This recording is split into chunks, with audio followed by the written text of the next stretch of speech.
Anthony Rose. What up, doe? I'm still David Jacoby. And on the cool check-in. Together with Jalen Jacoby, what is it that we do? We give the people what they want. Jalen, everyone's talking about the Knicks right now. The Knicks are a hot topic in sports. So what did we do? It's only right. As a former Knick, I wanted to get other former Knicks to join the show. Who's joining the show today? Stephon Marbury, a kid from Coney Island, will be here. Who else? Al Harrington, what a bucket an entrepreneur, will be here. And the OG, Who? Charles Oakley, will also be here. What a show we have for you. And we start in Dallas, where the matchup between Luka Doncic and Zion Williamson did not disappoint. It was Luka and the Mavs that prevailed in OT. And let me just tell you what Luka's stat line was. 30 points, 17 rebounds, and 10 assists. Not only that, KP. KP is back to being a unicorn. 34 points for KP. They won in overtime.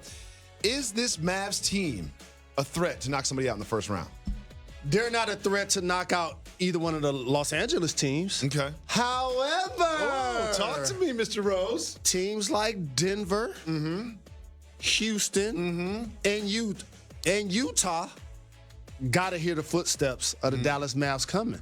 And a couple of those squads, and Denver in particular, they have a superstar in Jokic, but they don't have perimeter all-stars. You just showed a 7'3" guy shooting threes and dunking, right? Oh, yeah. And you just showed another Blocked point 5 guard shots. grabbed 17 rebounds. That's crazy. Okay? So now all of a sudden you get those two guys in a 7-game series. They have the ability to take over and create problems. Curry making shots, Hardaway giving them quality minutes. You know how much I love Denver. But if they play the Mavs, that's a 7-game series ready to happen. I love it. Well, of course, we're going to talk about Zion. He had 21 points. He now has over 20 in 13 consecutive games. This was the first time he's ever played in a back-to-back.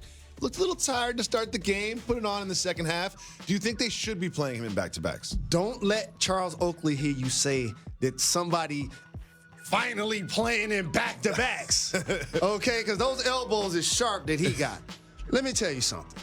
Zion has been as advertised. Oh, he's exceeded expectations. Okay, no, he's been as advertised. There's a reason why when he left Duke and their team did not make it to the Final Four with R.J. Barrett, okay, with Cam Reddish, that all of a sudden he became the #1 pick and boom, box office. Zion Williamson was injured though. And so now all of a sudden Brandon Ingram grows into his game. And let me just say this. I'm gonna stand up and say this because you know how much I like tall point guards. Shout to Lil Bro Lonzo Ball. Love what Lonzo's doing. If you haven't paid attention, Lonzo's been on fire lately. Okay, you're going to ask me about Zion? 25 in consecutive games. 7 made threes in consecutive games for Lonzo Ball. Oh, that's what we should be talking about. We're going to talk about his shooting Let's forward? talk about that. Are we going to talk about his shooting forward? Absolutely. No, his seven he balling. threes. He is balling. absolutely balling, living up to the name. Can I get one more Zion thing real quick? What's that? Everybody. There are reasons why a lot of you guys don't vote for the awards.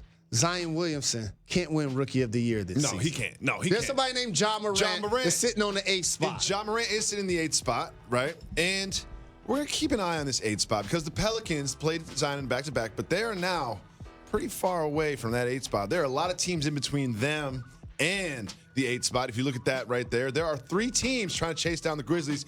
Do you think any of these teams will take the 8th spot from the Grizzlies? So I have a source in my telephone that plays for the Portland Trail Blazers. What's that, Dame?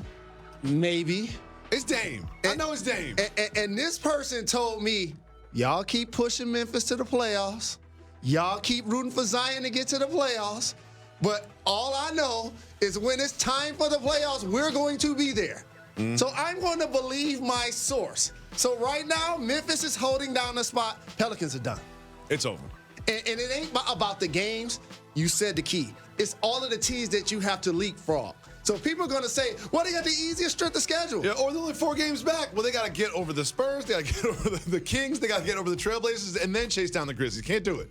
And here's another thing for Zion. And by the way, we're in the business of trying to promote the game and promote players. And, of course, how much we love Zion and his points in the paint. He's getting layups. He's getting dunks. But as a young player, got work defensively. Yeah, he does. He got work defensively. There's a couple plays that look pretty bad. Now, I used to say this about Blake. I need to see your athleticism be more than just when you dunking. I need that to be getting steals. I need that to be getting blocks. It's going to come, and it's hard to exert yourself 100 different ways at once. Right now, he like, I can get 24 and 29 minutes. Oh, this is easy. But those 6 rebounds going to grow. Those below 1 block a game, the below 1 steal a game, that's going to grow too. Zion is going to be a perennial All-NBA performer. That's what he's going to be. Now we're going to discuss someone who is a perennial All-NBA performer, and that's a gentleman by the name of Giannis Antetokounmpo. When we last saw them, they kind of got waxed by the Heat, and Giannis did not look good. However, he looked good against the Pacers. 29 points, 12 rebounds in just 28 minutes. Jalen, what is the hardest thing about matching up with this team in a 7-game series? The hardest thing about the Bucks' path to the NBA Finals, I'm going to tell you what it's going to be. 2 things. 1 bump in the road is going to happen in Miami.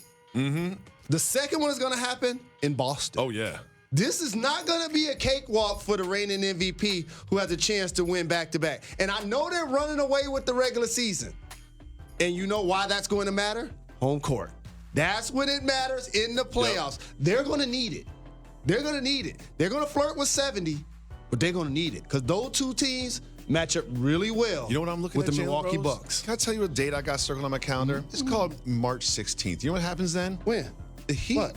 and the Bucks play again. And if the Heat go 3-0 against the Bucks in the regular season, and their home record is one of the best in the NBA, and they stay in the 4 spot, that could be a second-round knockout for the best team in the Eastern Conference. Keep an eye on that date. Now, Jalen, it's time for some very important news that matters.